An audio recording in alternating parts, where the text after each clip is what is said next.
قولوا لا اله الا الله. هذا الموقف وهم موقفكم يا اسطوره. يا موقف صبيان يا مهندار والمكارم. قولوا لا اله الا الله. وقال لي على القصر ما يجي له ظلالي. الهم العالي بباديه الاساس. لا خبرني في الرفيق الموالي ما دام ماني مشاريه على باقي الناس. قولوا لا اله الا الله. خذوا الحكومه والقى بها بالكلام. اول شيء في دولة الله يعزها. احضرت الدم ومنت السبيل. وعلومها انت عند المواطن وعند البعيد التفه. تعطيه زاد ومويه به يفارقنا. وبلهنا وبلاها وحسبنا الله عليه. حاول في تفكير الحاكم وحاول وفجر المواطن. قولوا لا اله الا الله. وكل رجال تزوج وجاله عيال منا ومن غيرنا. عارف ان ولده يروح. ما بلا مثل اللي يشرب يصب الماء على السمن. داري ان ولده يغدي وش يسوي. قل لا اله الا الله. وبيه اللي جار موتر بيه اللي تحت رجله. ما من جهه اللي غزانا من بلادها من الطايف.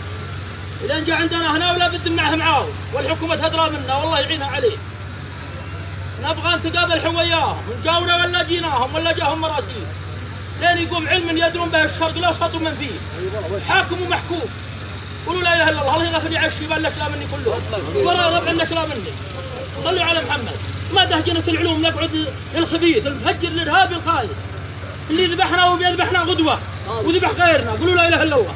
نقعد نتكي على المراكب ويطرد غيرنا في الطراده لان يدرون ربعه ويوقفون. حكومتنا معنا. حكومتنا ضد الارهاب. حكومتنا ضد المخالفين. ضد من يتسول له نفسه اهانه الامن. ليش الرجلت فيه؟ ما بعد حرم المساجد شيء ولا بعد العرض شيء.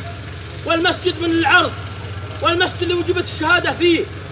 والله يرزقنا الشهاده في المسجد وعلى حد المملكه وفي خدمه الوطن وقبائل ياب وهمدان والمكارمه. يمشي الولاء في دمهم مثل ما مشى الدم للدوله ولولاة الامر. ما دام دولتنا معنا وعلى العهد الشريف اللي بيننا وبينها تنتقطع يا رجال يا مهمدان إربا على الولايه والطاعه والعهد الشريف. ولا ناخذ فيه لومه لايم. هذا اللي عنده كثرة الحكا والله يغفر لي عليكم. سلامة الحافظ.